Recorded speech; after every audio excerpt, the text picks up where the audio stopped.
Most welcome dear students, आप सभी लोगों का स्वागत है आपके अपने यूट्यूब चैनल डीजे सर पर। डियर स्टूडेंट्स, आज का ये सेशन देखिए आप लोग का हुआ है। डियर स्टूडेंट्स, जो पेपर हुआ है आप लोग का अर्थशास्त्र का, इसका डिस्कशन किया जा रहा है। पेपर ये उल्टा हम लोगों ने पीडीएफ डियर स्टूडेंट्स जो विद्यार्थी दिए हैं, देखिए वो सोनू डियर स्टूडेंट्स जो दिए हैं, तो उन्होंने देखिए यहाँ पीडीएफ हम लोगों ने बनाया डियर स्टूडेंट्स को, और वीडियो में पूरा ध्यान देखिएगा। और सभी जो प्रश्न हैं यहाँ पर आपके पढ़ाए हुए आए हैं और इम्पॉर्टेंट प्रश्न हैं। 2023 का डिस्कशन जान रही है कौन सा मॉडल है सेट जो इसका डिस्कशन आप लोग के साथ किया जा रहा है। 329 बीजी कौन सा है? 329 बीजी, ठीक है। अर्थशास्त्र ये 2023 का पेपर है, और पेपर ये डिस्कशन जो है वो ओरिजिनल पेपर है, ठीक है ना, फर्जी पेपर की बात नहीं हो रही आप लोगों से।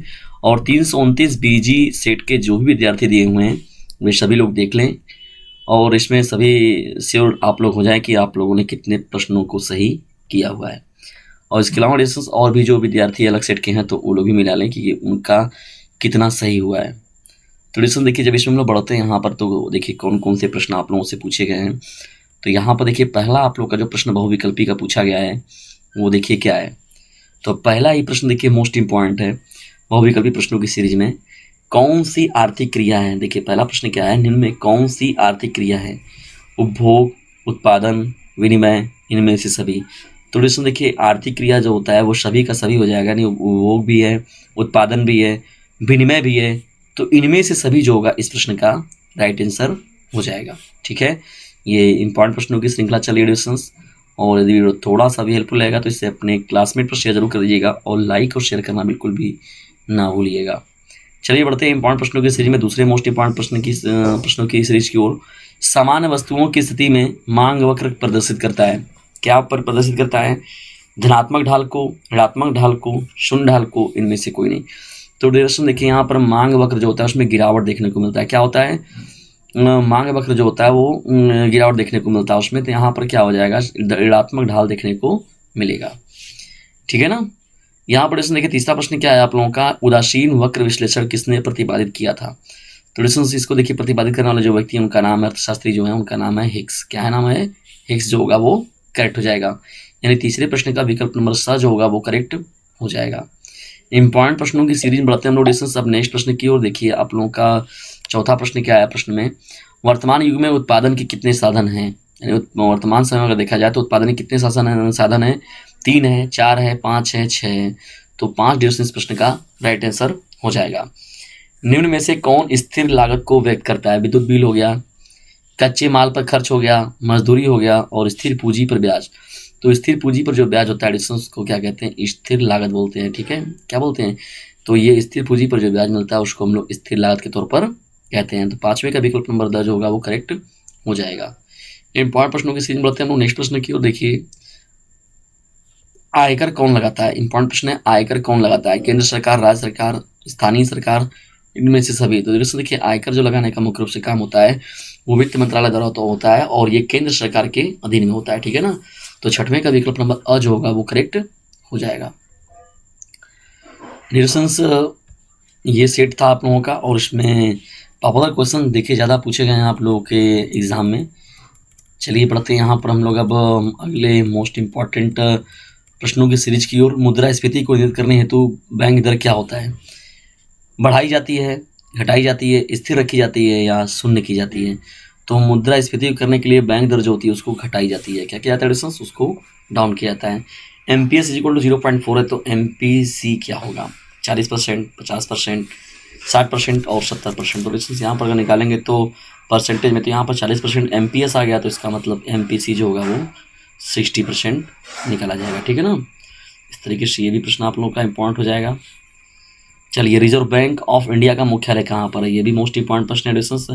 रिजर्व बैंक ऑफ इंडिया का मुख्यालय कहाँ पर है? नई दिल्ली में, मुंबई में, कोलकाता में, चेन्नई में। तो देखिए मुंबई इस प्रश्न का जो होगा वो करेक्ट हो जाएगा, ठीक है।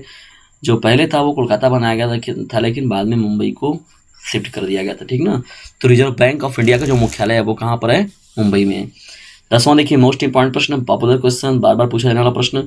भारत के वित्त मंत्री कौन है? भारत के वित्त मंत्री कौन है? डिस्टेंस बताइए। इस समय जो है वर्तमान में निर्मला सीतारमण है। कौन है? निर्मला सीतारमण।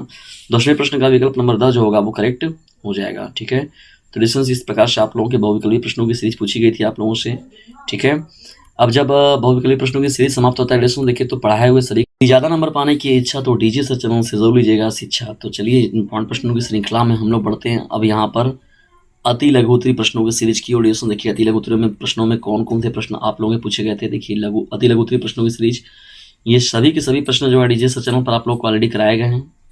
11वां देखिए प्रश्न कौन सा है, सूक्ष्म अर्थशास्त्र क्या है, सूक्ष्म अर्थशास्त्र। और दूसरा देखिए क्या है, मांग से आप क्या समझते हैं, बहुत ही इंपॉर्टेंट प्रश्न है। तीसरा देखिए क्या है, 13वां पूरक वस्तुएं क्या होती हैं। इन सब को मैंने आप लोगों को अच्छे से करा रखा था और वही सब आपका पूछा भी गया है। ठीक है, निश्चित तौर पर आप लोगों का पेपर बहुत ही अच्छा गया होगा। और जो नए विद्यार्थी हैं वो लोग भी ध्यान दें, इस चैनल का लिंक खुद भी इस चैनल के से लाभ उठाइए और दूसरों को भी लाभान्वित कीजिए। उत्पादन फलन क्या है, देखिए इसको भी मैंने बताया हुआ है। पूर्ण रोजगार से आप क्या समझते हैं, ये भी इंपॉर्टेंट है, मैंने बताया हुआ है।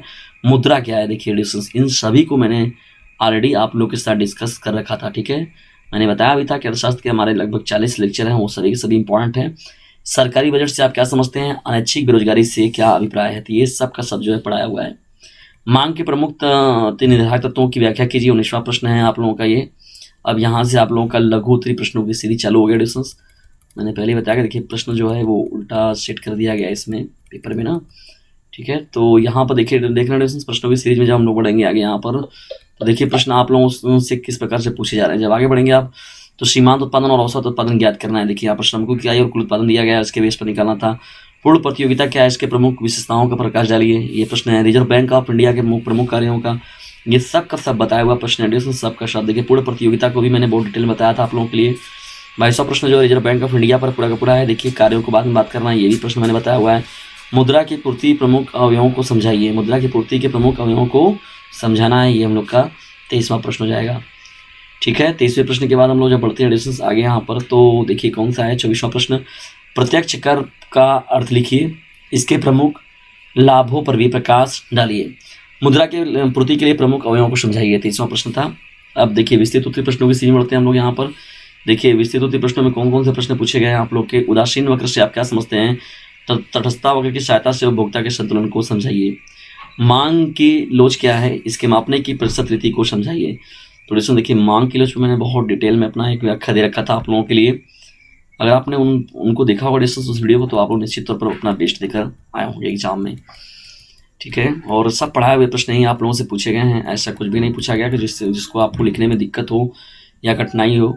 ये आप लोग जान रहे हैं कि जो सेट आप लोग के साथ डिस्कस किया जा रहा है वो 329 बीजी है। ठीक है, चलिए बढ़ते हैं यहाँ पर आगे हम लोग और आप लोगों के साथ डिस्कस करते हैं आगे के इन प्रश्नों को डिस्टेंस। तो देखिए क्या है यहाँ पर, राष्ट्रीय आय से आप क्या समझते हैं, इसकी गणना की उत्पादन रीति को समझाइए। देखिए डिस्टेंस राष्ट्रीय आय जो है ये भी बहुत ही इंपॉर्टेंट है और बार बार पूछा जाने वाला प्रश्न है। और मैंने पहले बताया कि देखिए घूमते फिरते हैं प्रश्न ऐसे रहते हैं कि अति लघु, लघु उत्तरीय, दीर्घ उत्तरीय में कहीं ना कहीं देखने को मिल जाते हैं। अति या अधि मांग क्या होता है, इसके प्रमुख कारणों की विवेचना करना है। ये 26वां प्रश्न आप लोग का हो जाएगा। ठीक है, तो इस तरीके से थे आप लोगों के पेपर सेट में। और डिस्टेंस देखिए यहाँ पर 26वां प्रश्न था आप लोगों का ये। आइए चलिए देखते हैं 27वां। देखिए प्रश्न क्या है, 27वां प्रश्न, पूर्ण प्रतियोगिता के अंतर्गत किसी वस्तु की कीमत का निर्धारण किस प्रकार होता है, एक उदाहरण की सहायता से इसको बताना है। या औसत उपभोग प्रवृत्ति या सीमांत उपभोग प्रवृत्ति से क्या समझते हैं और इनके बीच में संबंध स्थापित करना है। तो इसको भी बताया गया ही है आप लोगों का। ठीक है ना, तो इस तरीके से आप लोगों का पेपर था डिस्टेंस। और ये कमेंट बॉक्स में जरूर बताइएगा कि आप लोगों का पेपर कैसा गया डिस्टेंस। और यदि वीडियो थोड़ा सा भी हेल्पफुल लगेगा तो इसे अपने क्लासमेट पर शेयर जरूर कर दीजिएगा। ठीक है, और याद रखिएगा यदि ज़्यादा नंबर पाने की इच्छा तो डीजे सर चैनल से जरूर लीजिएगा शिक्षा। ये सेट कौन सा था डिस्टेंस, 329 बीजी अर्थशास्त्र का। तो इसका खुद भी लाभ उठाइए, दूसरों को भी लाभान्वित कीजिए। जल्दी मिलते हैं नेक्स्ट वीडियो में, तब तक के लिए टेक केयर, बाय, जय हिंद, जय भारत।